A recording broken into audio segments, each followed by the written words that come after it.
यहाँ पर आए तो तुमने किसी को यहाँ से जाते हुए देखा, भागते हुए देखा? हाँ सर, मैंने उसका पीछा भी किया था पर वो निकल गया। वो मेरे आगे ही था पर पता नहीं अचानक कैसे गायब हो गया। और इधर खैरनार की हालत सही नहीं थी तो फिर मैं उसके पास वापस आ गया। सही किया तुमने, गुड वर्क। पंकज जरा रास्ता चेक करो, देखो फॉर्म का बचा कुचा कुछ पार्ट मिलता है क्या, और जो कुछ भी मिले एविडेंस में ले लो उसको।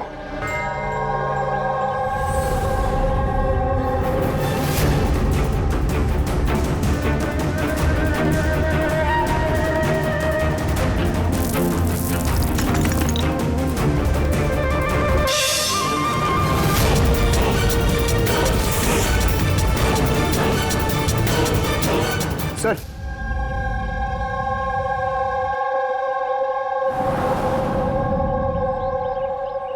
डायनामाइट स्टिक, और सर इस पे बैच नंबर भी लिखा हुआ है। एरोडायनामिक। सर हाँ, ये चमक रहा है कुछ।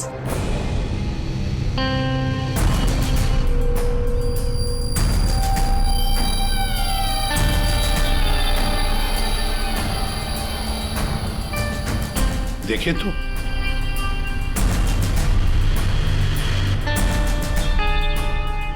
गया, ये तो दांत है, सोने का दांत। एक मिनट, जरा मैग्नीफाइंग ग्लास दो।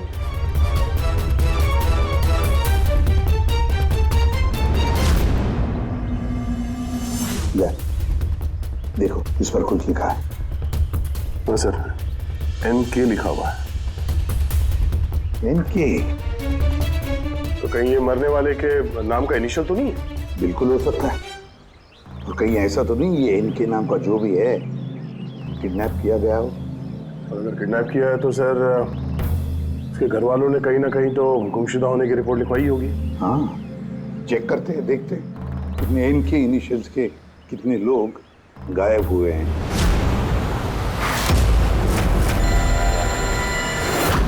Yes sir. लोकल पुलिस से पता चला है कि मिसिंग कंप्लेंट नवीन कुमार की है। नवीन कुमार की पत्नी से मैंने बात भी की फोन पर। उन्होंने बताया कि नवीन कुमार का एक दांत सोने का था। है कौन है नवीन कुमार साहब? शहर के बाहर उसकी पेंट की फैक्ट्री है, और कुछ ही दिनों पहले न्यूज में भी था वो। न्यूज में? किस बात के लिए सर? पता चल जाएगा थोड़ी देर में।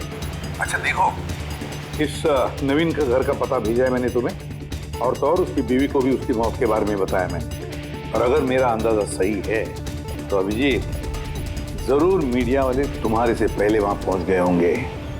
तमाशा करेंगे, संभाल लेना। हम लोग देखते हैं सर। या हाँ, नवीन कुमार के घर चलना है, एड्रेस भेज रहे हैं सर। नवीन कुमार, नवीन कुमार, नवीन कुमार, नवीन कुमार, नवीन कुमार, नवीन कुमार। अरे आओ आओ। Naveen Kumar, Naveen Kumar. Sir sir sir sir क्या आप लोग नवीन कुमार को अरेस्ट करने आए हैं सर? सर अब सिक्योरिटी का अगला कदम क्या होगा सर? हमें हमारा काम करने दीजिए। मैम मैम कुछ तो बताइए, आप लोग क्या एक्शन ले रहे हैं? नवीन कुमार, एक मिनट रुकिए जरा, ये बंद करिए सब तमाशा, रुकिए जरा। तमाशा? सर तमाशा तो नवीन कुमार ने मचा रखा है हमारे शहर में सर। उन लोगों ने नवीन कुमार की मौत हो चुकी है। He's no more। इन्होंने मारा मेरे पति को। कौन है सबके सब? अब बोलोगे या अंदर कर दूं? बोलो, क्यों कर रहे हो ये सब? सर हमने नहीं मारा है सर। सर नवीन कुमार की पेंट की फैक्ट्री है सर, जहाँ हर रोज सैकड़ों टन जहरीला कचरा नदी में बहा दिया जाता है। सर ये तो हमारे प्रोटेस्टर्स हैं, हम उनके अगेंस्ट प्रोटेस्ट कर रहे हैं। सर यकीन मानिए हम लोग क्रिमिनल्स नहीं हैं, हम लोग सोशल वर्कर्स हैं सर। झूठ बोल रहा है ये। धमका के रखा था इसने मेरे पति को। रोज धमकी देता था। नहीं सर, मैं कोई धमकी नहीं देता था, वो तो कोई और लोग हैं सर। कौन है बोलो? सर ये वही लोग हैं जो सोशल सर्विस के नाम पर गलत काम करते हैं, लॉ एंड ऑर्डर का मिसयूज करते हैं सर। सर मैं और मेरे प्रोटेस्टर्स हम उन लोगों में से नहीं है सर। किस तरह की धमकी मिलती थी आपके पति को? हुआ क्या था? ये लीजिए चाय। अरे वाह, गर्मा गर्म चाय। अच्छा उस NGO का क्या हुआ? उन एनजीओ वालों ने तो नाक में दम कर रखा है। फैक्ट्री में वर्कर्स को काम ही नहीं करने दे रहे। अब तो सर से पानी ऊपर निकला जा रहा है। लगता है पुलिस को इन्वॉल्व करना पड़ेगा। सुनिए, वाह नवीन साहब, आप जैसे शरीफ लोग अब पुलिस के पास जाने लगे। तुम अंदर कैसे आया? आपको याद दिलाने आया हूँ कि जो आप कर रहे हैं वो गलत कर रहे हैं। अभी भी वक्त है, सुधर जाइए। शट अप, सारा जबान मत चलाओ। अभी के अभी इस घर से निकल जाओ। I said get out. कहाँ घुसने से रोकोगे तुम? किस किस को रोकोगे? हम जैसे लोग तुम जैसों से डरते नहीं है, समझे? पता है क्यों? क्योंकि हम तुम्हारी तरह गलत काम नहीं करते। आज तो मैं तुम्हारे घर में घुसा हूँ। अगर तुमने अपने फायदे के लिए मासूमों की जिंदगियों से खेलना बंद नहीं किया ना, तो तुम्हारी फैक्ट्री में घुसेंगे।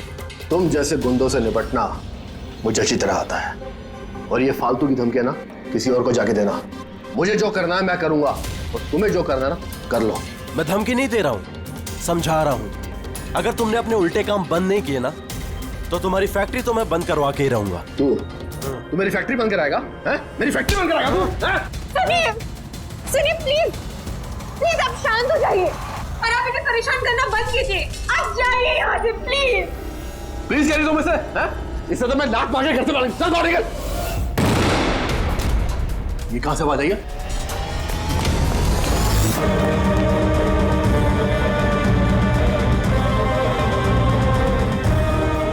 दीवार पर लिखा हुआ था, सुधर जाओ वरना बचोगे नहीं। और आखिर मार ही डाला इन्होंने नवीन को। इन्होंने मार डाला मेरे पति को। कसम से सर, मैं सच कह रहा हूँ, मैंने कुछ नहीं किया है सर। जिन्होंने किया उसके बारे में बताओ। सर बिल्कुल क्यों नहीं बताऊंगा सर। सर उन्हीं की वजह से तो आज हम फंसे हैं सर। सर हम प्रोटेस्टर्स हैं, हम सोशल एनवायरनमेंट के लिए प्रोटेस्ट करते हैं सर। सर वो लोग किसी भी हद तक जा सकते हैं सर। पहचान सकते हो उन्हें? बिल्कुल, क्यों नहीं, लेकिन हमारी सेफ्टी का क्या सर? वो बहुत खतरनाक लोग हैं सर। डोंट वरी, तुम्हें कुछ नहीं होगा। नाम के सोशल वर्कर्स हैं खाली, क्रिमिनल्स हैं तीनों के तीनों। क्रिमिनल्स हैं? ये तुम्हें कैसे पता? मुझे क्या, हर किसी को पता है कि उनके ऊपर कितने केसेस चल रहे हैं। हमेशा वो बेल पर ही बाहर आया है सर। वो इंसान अपने आप को कुदरत का रखवाला कहता है, नेचर गार्डियन। सर सबसे पहले वो दिनकर। नवीन जैसे लोगों के चारों तरफ दुश्मनी होंगे सर। वो कहते हैं ना सर, जैसी करनी वैसी भरनी। क्या मतलब? हा? क्या कहना क्या चाहते हो तुम? इतने मासूम लोग की जिंदगी उसने खराब की थी सर। हो सकता है उसी में से किसी ने बदला लिया होगा। किसी ने क्यों? हम तो कहते हैं कि बदला तुमने ही लिया होगा, तुम्ही ने मारा होगा उसे। नहीं सर, मुझे उससे कोई पर्सनल दुश्मनी नहीं थी। मैं उसको क्यों मारूंगा? क्योंकि तुम्हें नवीन के तौर तरीके से तकलीफ थी। क्यों? सर अगर मुझे ऐसा करना होता तो मैं कब का कर चुका होता। नवीन न जाने कितने सालों से हमारे वातावरण में जहर घोल रहा था। तो खुशी तो बहुत मिली होगी तुमको, नवीन की मौत की खबर सुन के। किसी और ने तुम्हारा काम कर दिया, क्यों? नहीं सर, मुझे उससे कोई हमदर्दी नहीं थी, लेकिन मैंने नहीं उसको मारा। हम क्यों माने कि तुम सच बोल रहे हो? सर जिस वक्त की आप बात कर रहे हैं उस समय मैं यूनिवर्सिटी में लेक्चर दे रहा था। आप चाहे तो प्रोफेसर देसाई से बात कर सकते हैं, उस वक्त मैं वहीं पे था। सर पल्लवी वो हर दूसरे दिन न्यूज पे दिखते रहती है किसी न किसी से झगड़ा करते हुए। सर सोशल वर्क की फील्ड में आप किसी भी इंसान से पूछिए उसके बारे में, सबको पता है वो कैसी है। वो अपनी टीम से कैसे उल्टे सीधे काम करवाती है। हाँ तो करती हूँ मैं टेढ़े काम, सीधे तरीके से लोगों को बात कहाँ समझ में आती है। लेकिन मैं सीधे सीधे पॉइंट पे आती हूँ। हमें लगता है कि तुमने नवीन का खून किया है। मैडम अगर आपको ऐसा लगता है तो आप अपना और मेरा दोनों का टाइम वेस्ट कर रही हैं। आई एम एन एक्टिविस्ट, मैं कोई क्रिमिनल नहीं हूँ। लेकिन हमने तो सुना है कि आप आए दिन किसी न किसी कंट्रोवर्सी में फंसी रहती हो। सर बात ऐसी है कि अगर कोई सच्चा इंसान हिम्मत करके सही के लिए खड़ा होता है ना, तो लोग डर जाते हैं, सहन नहीं कर पाते, खास करके अगर वो एक लड़की हो।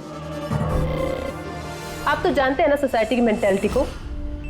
अच्छा, लेकिन हमें तो आपकी मेंटालिटी सही नहीं लगती। क्यों? सिर्फ इसलिए कि मैं किसी से डरती नहीं, आपसे भी नहीं, इसीलिए मैं क्रिमिनल हो गई। वैसे भी कल रात को मैं न्यूज़ लाइव के डिबेट पे थी, आप चाहे तो चेक कर सकते हैं। मैं चाहूँ भी तो नवीन का खून नहीं कर सकती थी। मैडम आप ये काम अपने आदमियों से भी करवा सकती है। तो ठीक है, अगर आपको इतना कॉन्फिडेंस है तो प्रूव कर दीजिए और डाल दीजिए मुझे जेल में। वो प्रकाश, वो हर रोज किसी न किसी को गालियां देता है अपने सोशल ब्लॉग में। उन्हें जो पोल्यूशन फैला रहे हैं सर, वो लोगों को उकसाता है, भड़काता है उनके खिलाफ। मैं घर पर ही था सर, अपना ब्लॉग लिख रहा था जैसे हमेशा लिखता हूँ। हमेशा की तरह लोगों को भड़का रहे थे, उनका ब्रेन वॉश कर रहे थे नवीन जैसे लोगों के खिलाफ। क्यों? सर नवीन से मेरी कोई जाति दुश्मनी नहीं थी और पर्यावरण के लिए मैं अवेयरनेस स्प्रेड करता रहता हूँ। जाति दुश्मनी नहीं थी तो हमेशा तुम्हारे ब्लॉग में नवीन का नाम क्यों होता है? वो भी टॉप 4-5 लोगों में। कल भी जो ब्लॉग लिख रहे थे उसमें नवीन का नाम था ना? हाँ सर, नवीन का नाम था उसमें, और इस बात को मैं छिपाऊंगा भी क्यों? वो गलत आदमी था, लेकिन इसका मतलब ये तो नहीं है कि मैं उसको जान से मार दूंगा। क्यों नहीं मारोगे? ऐसे लोगों से तो तुम्हें सख्त नफरत है ना? तुम्हें लगा होगा कि तुम्हारी सारी मेहनत बेकार जा रही है, और फिर नवीन को इतने समझाने के बाद भी नवीन एनवायरनमेंट को खराब किए जा रहा था, इसलिए तुम्हें गुस्सा आ गया और फिर तुमने नवीन को खत्म कर दिया। मैं एक रिस्पॉन्सिबल सिटीजन, कोई क्रिमिनल नहीं हूं सर। मेरा काम ही यही है, अपने ब्लॉग के जरिए अच्छे और बुरे का फर्क समझाना, किसी को नुकसान पहुंचाना नहीं। सर इंटरोगेशन में तो कोई भी डरा हुआ नहीं लग रहा था। हाँ, डरे हुए तो नहीं लग रहे थे, फिर भी इन तीनों पे कड़ी नजर रखनी चाहिए। क्यों सर? फ्रेडी, डर बहुत अजीब चीज होती है। अगर इन तीनों में से किसी ने खून किया है तो जरूर डर के मारे वो कोई ना कोई गलती करेगा, कोई ना कोई गलती जरूर करेगा।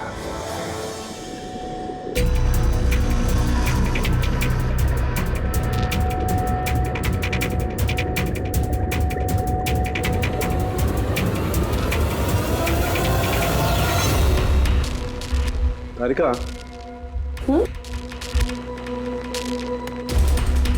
देखो इस पर कोई फिंगरप्रिंट है क्या? चेक करो।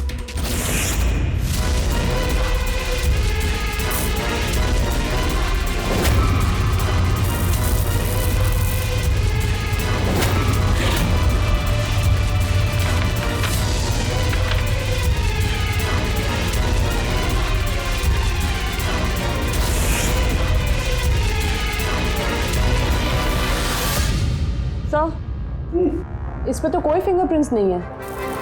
फिंगरप्रिंट्स नहीं है? Are you sure? 100% सर, कोई फिंगरप्रिंट्स नहीं है, लेकिन कुछ पार्टिकल्स मिले। हो सकता है कि स्किन टिश्यूज या डेड सेल्स हो। Dead cells? तो एक काम करो तारिका, उन डेड सेल्स को क्लीन करके रखो, पूरी चमड़ी को।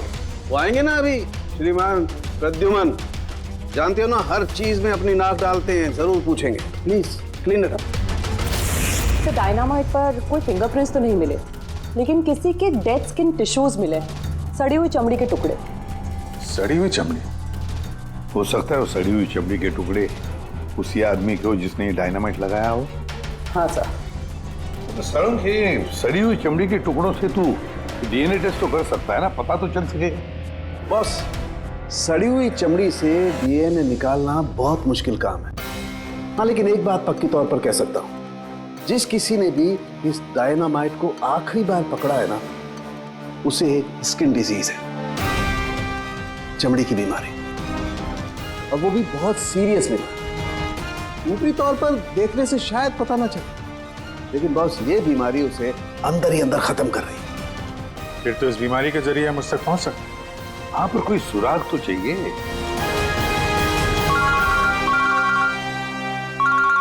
हेलो, एसीपी प्रद्युमन है? हाँ, कहिए। अच्छा, good, thank you. Dynamite manufacturer बता रहा था, अपने रिकॉर्ड चेक किए उसने, वो डायनामाइट किसी खदान को बेचा था उसने। मतलब माइन साइट? हाँ, माइन साइट। बस अब पता लगाना ये है कि ये डायनामाइट खदान से खूनी तक कैसे पहुंचा।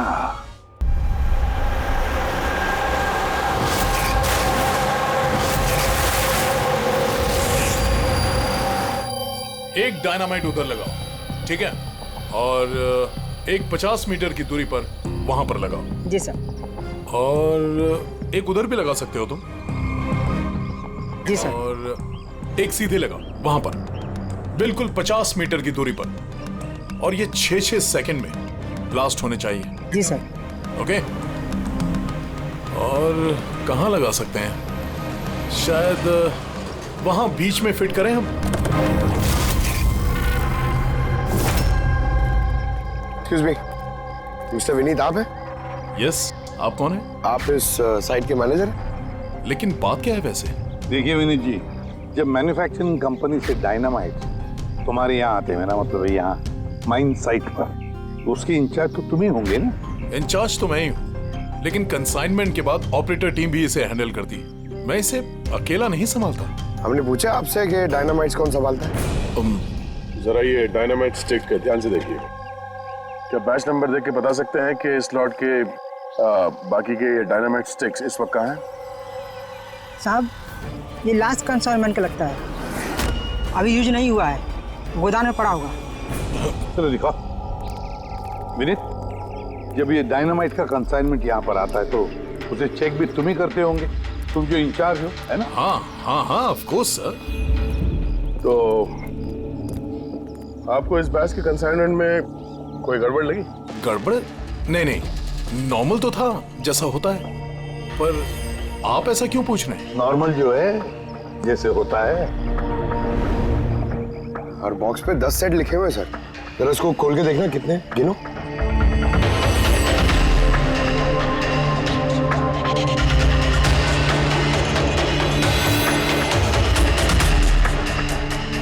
साहब, एक सेट कम है साहब।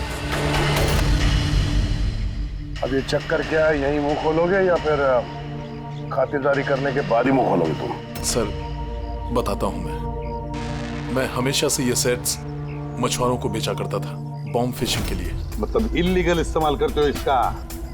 और इनमें से 6 सेट्स मैंने उसी को बेचे हैं। जिसको बेचा उसे पहचानते तो हो ना? सर वो मेरा रेगुलर कस्टमर नहीं था, वो पहली बार आया था और मैंने उसका चेहरा भी नहीं देखा, लेकिन सर उसके हाथों की चमड़ी कुछ अजीब सी हो गई थी, शायद वो बीमार था। इनमें से किसी को पहचानते हो? नहीं सर, मुझे नहीं लगता कि इनमें से कोई था। एक बार फिर से देख लो, हो सकता है भेस बदल के आया हो। नहीं सर, इनमें से कोई नहीं है। ठीक है, शायद दोबारा मुलाकात होगी।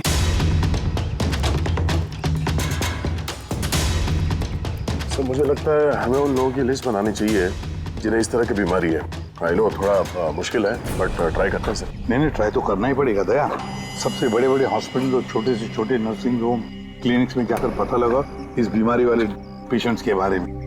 हो सकता है अगर हमारी किस्मत अच्छी हो तो कुछ सुराग हाथ में लग जाएगा। Sir let's go.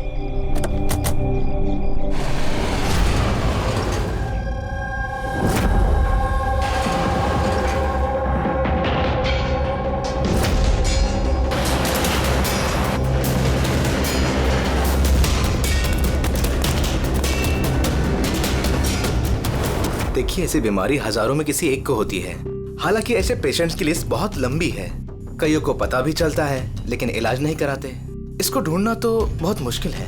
जानते हैं, पर फिर भी हम कोशिश करना चाहते हैं। इस आदमी का मिलना हमारे लिए बहुत जरूरी है। या आई कैन अंडरस्टैंड, लेकिन एनवायरमेंटल इन्फेक्शन कंटेजियस डिजीज भी है जो एक इंसान से दूसरे इंसान में फैलता है, और इसको ट्रेस कर पाना तो।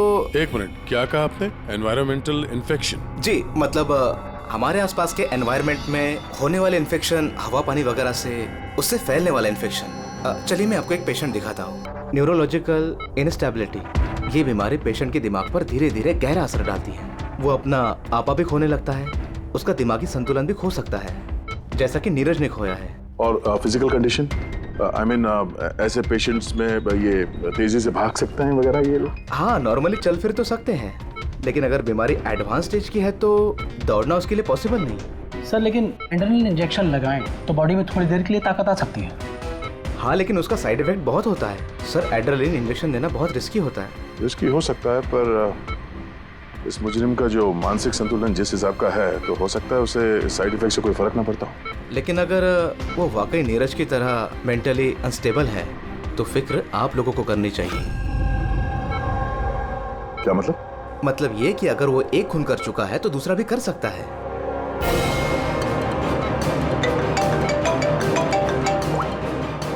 हाँ सर। क्या प्रकाश पंकज को चकमा देके भाग गया? Oh no. ठीक है सर, मैं देखता हूँ। या तो ये प्रकाश डर के भागा है या फिर दूसरे मर्डर का प्लान करने वाला है।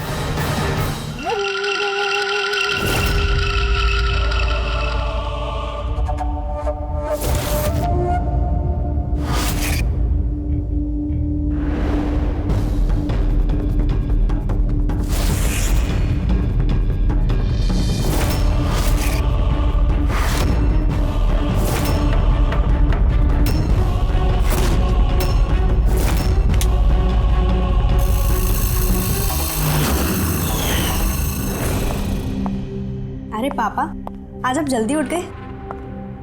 Good morning. ये रही आपकी चाय, पी लीजिए वरना ठंडी हो।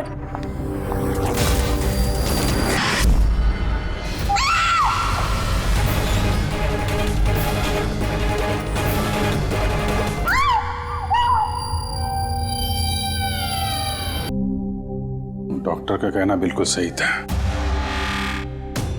ये खूनी पागल हो गया, दिमागी हालत ठीक नहीं है इसकी। सर, लगता है खून करने का पैटर्न बनता जा रहा है खूनी का। जमीन हथियाने के लिए इलीगली पेड़ों की कटाई। खूनी ने इनके साथ भी वैसे, वो भी प्रकाश के गायब होने के ठीक बाद। वेपन कौन सा यूज किया होगा? 100% चेनसॉ, वरना हड्डी के साथ मांस को इस तरीके से काट के बॉडी के 2 टुकड़े करना इतना आसान नहीं है। सर, अगर चेन सॉ का इस्तेमाल किया है तो आवाज तो हुई होगी, घर में किसी ने तो सुना होगा। रात में घर पे और कौन कौन था? मेरे हस्बैंड तो काम से बाहर रहते, घर में सिर्फ मैं, पापा और हमारा नौकर था। आपने कुछ आवाज सुनी थी? नहीं, कोई आवाज नहीं सुनी थी। रामानंद जी की किसी के साथ दुश्मनी या फिर धमकी वगैरह मिली थी उन्हें? हाँ, कुछ हफ्ते पहले कुछ अजीब हुआ था। पापा को कोई धमका रहा था और घर के बाहर दीवार पे भी किसी ने कुछ लिखा था कि सुधर जाओ वरना तुम्हारे साथ भी वही करेंगे जो तुम पेड़ों के साथ करते हो। सर, एग्जैक्टली जैसे नवीन के केस में हुआ था। सर, एक बात समझ में नहीं आ रही है। खूनी घर के अंदर घुस के इतनी बेरहमी से खून करके चला जाता है, किसी ने कुछ देखा नहीं, किसी ने कुछ सुना नहीं, कैसे? शायद इन लोगों को बेहोश कर दिया गया हो। देखिए, हमेशा क्या कि आप लोगों को बेहोश कर दिया गया था खाने पीने की चीजों में कुछ मिला के, इसीलिए आप लोगों को कुछ सुनाई नहीं पड़ा। बेहोश? जी हाँ, कैसे ये पता नहीं, और इसी का पता लगाने के लिए हमें यहाँ की जितनी भी चीजें हैं फॉरेंसिक लैब में भेजनी पड़ेंगी।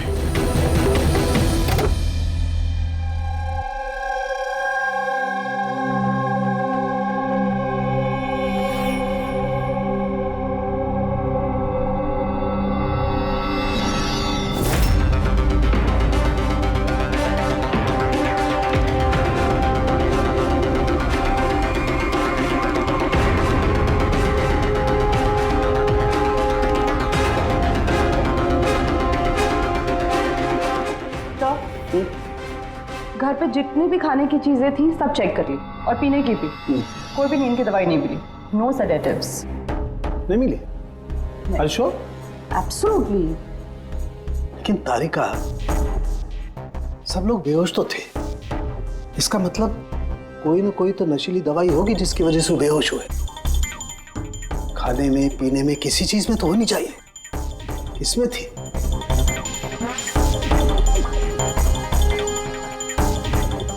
हाँ, नशीली दवाई थी। इस एसी में। एसी में? यस। इस एसी में नशीली दवाई मिलाई गई। जैसे इसकी हवा कमरे में फैली, पूरी नशीली दवाई फैल गई, सब बेहोश हो गए। Check it. Yes.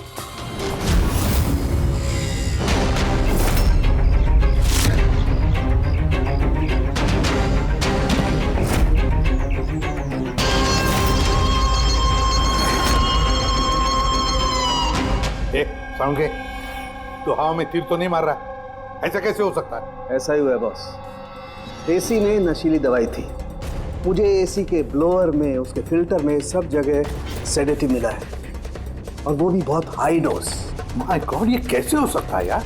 Boss, AC में सेडेटिव था, नशीली दवाई कमरे में फैली, सब लोग बेहोश हो गए। खूनी आया, उसने रमनन का खून बड़े इत्मीनान से किया और चला गया।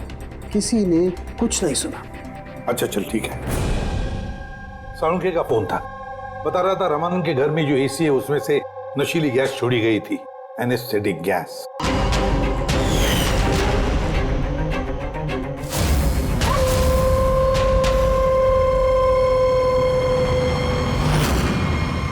एनेस्थेसिया देकर लोगों का ट्रीटमेंट करते हो तो सुना था। अब ये खूनी तो बड़ा चालाक निकला। प्रकाश के बारे में क्या पता चला? सर कुछ पता तो नहीं चला, बट आई एम श्योर अगले मर्डर की प्लानिंग कर रहा होगा।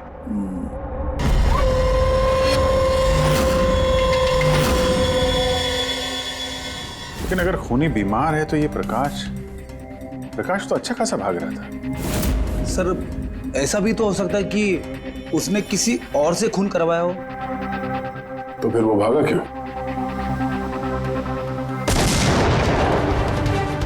आवाज कैसी? चलो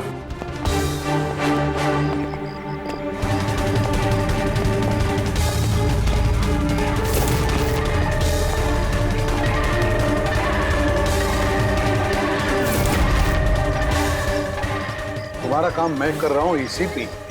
शहर की सफाई, मेरे रास्ते में जो भी आएगा उसे भी साफ कर दूंगा। कौन है ये? सर लगता है खूनी को पता चल गया हम उसके पीछे, इसलिए बौखला गया।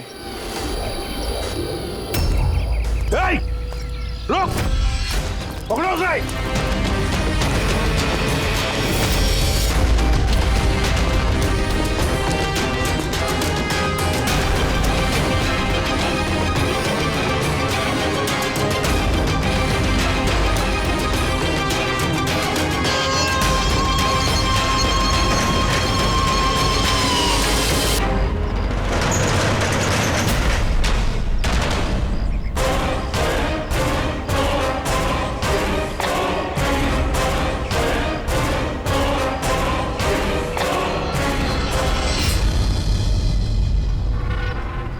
सर, सीआईडी से ये अलर्ट आया है।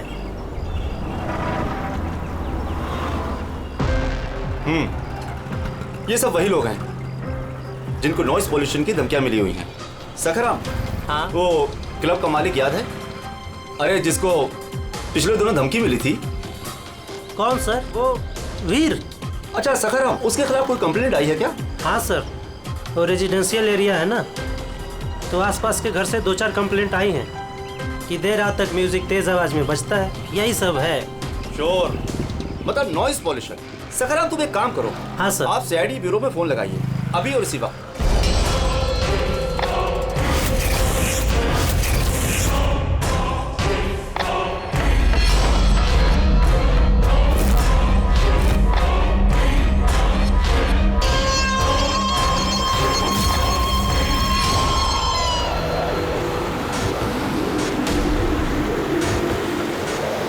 जल्दी करो अभिजीत, जल्दी करो। We are on the way sir. Club La Mesa का मालिक है, उसका नाम है वीर। लेकिन सर बात क्या है? क्या? लोकल इंस्पेक्टर से पता चला है कि वीर को भी वैसे ही धमकी मिली है, और वो भी नॉइज पोल्यूशन फैलाने के लिए। सॉरी सर, लेकिन नॉइज पोल्यूशन बड़ा ज्यादा नहीं हो गया? पूर्वी, उसका दिमागी संतुलन ठीक नहीं है, तो ये खूनी कुछ भी कर सकता है। डोंट वरी सर, वो खूनी अगर वहां पर है तो इस बार हमारे हाथों से नहीं बचेगा। ये प्रकाश अभी भी लापता है और वीर की जान को खतरा है। कुछ भी करके उसे सही सलामत अपने पास लेकर आओ।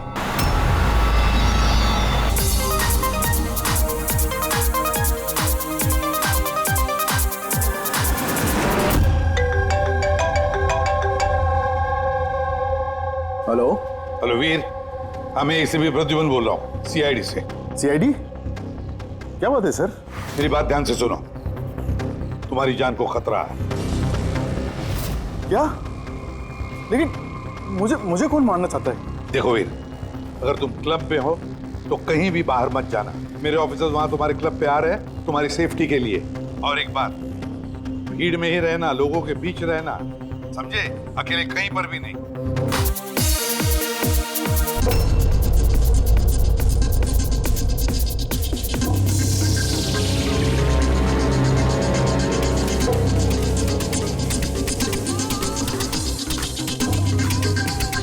देखो, मैं अपने केबिन में जा रहा हूँ, ठीक है? और किसी को भी अंदर मत आने देना, अंडरस्टैंड? किसी को भी अलाउ मत करना।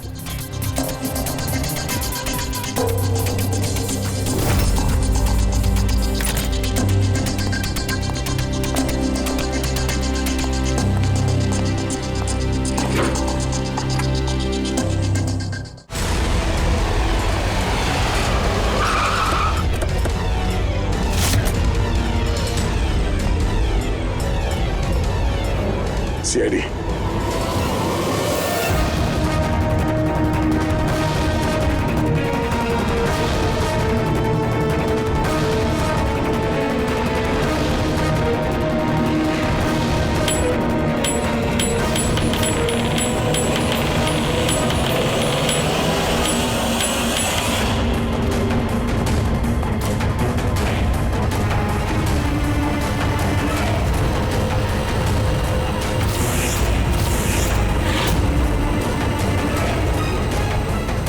सुनो, इधर आओ। जी सर। वीर कहाँ है? सर वो किसी से मिलना नहीं चाहते। हम लोग सीआईडी से। कहाँ है वो? आइए सर।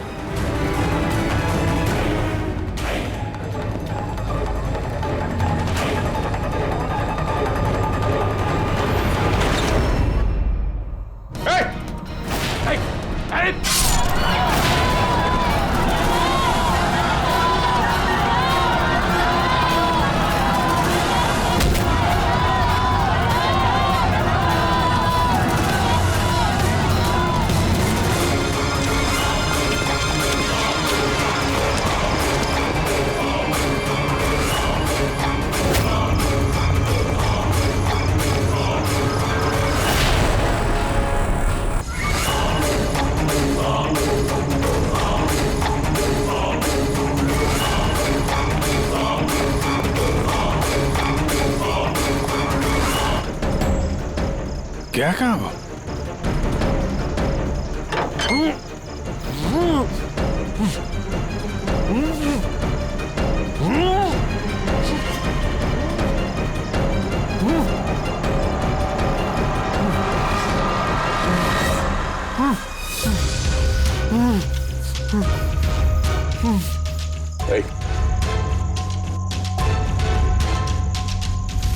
प्रकाश? आजा फारूक।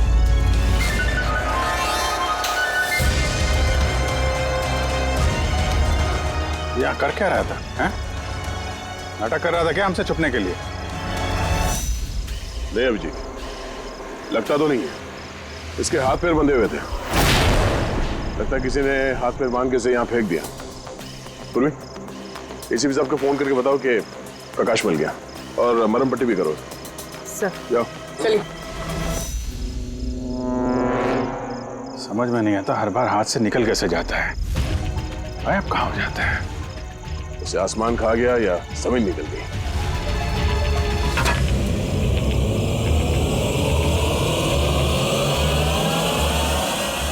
जमीन निकल गई दया। जमीन। क्या? जमीन।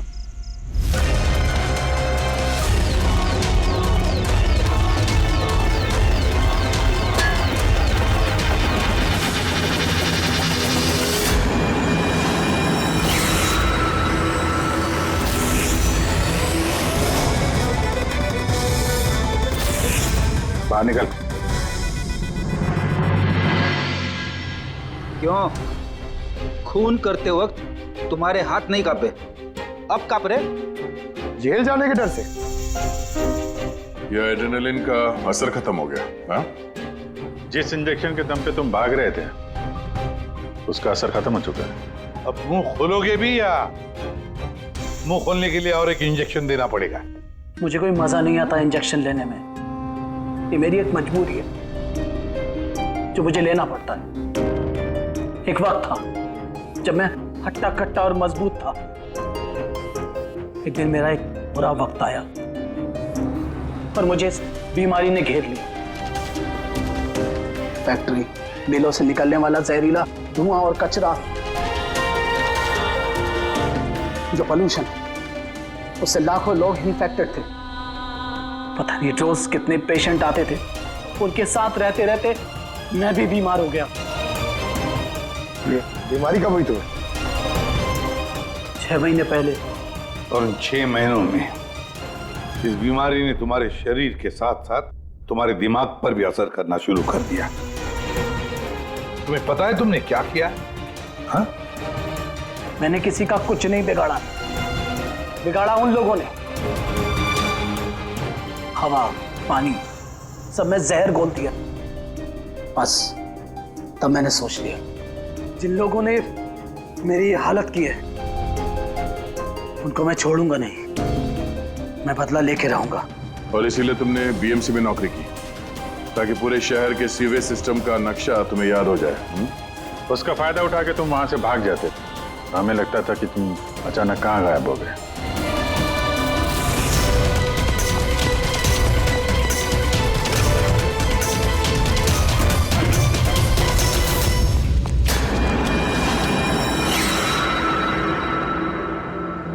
एक बात समझ में नहीं आ रही है, प्रकाश ने तुम्हारा क्या बिगाड़ा था? हाँ, उसे किडनैप क्यों किया? वो उस रात वहीं पे था, रमन्नन के घर के बाहर। वो उसका घर जलाने आया था। वो कुछ करता उसके पहले उसने मुझे देख लिया था घर से निकलते वक्त। और तुमने उसे किडनैप कर लिया ताकि वो किसी के सामने मुंह ना खोले। हाँ? तुम उसे मार भी सकते थे, तो फिर उसे जिंदा क्यों छोड़ दिया? मैंने बोला ना सर, मेरा बदला सिर्फ उन लोगों से था जो आसपास की हवा, पानी में जहर घोल रहे थे। मैं तो सिर्फ अपना संसार बचा रहा था। मैं कोई बचपन से खूनी नहीं हूं। दुनिया बदलने का ठेका तुम्हें दिया किसने? मोहन, तुम्हारे इस बदले की आग ने इतने सारे लोगों की जानें ली। उनकी जान लेना जायज नहीं था। बहुत गलत किया तुमने। कानून तुम्हें कभी माफ नहीं करेगा। तुम्हें कड़ी से कड़ी सजा होगी।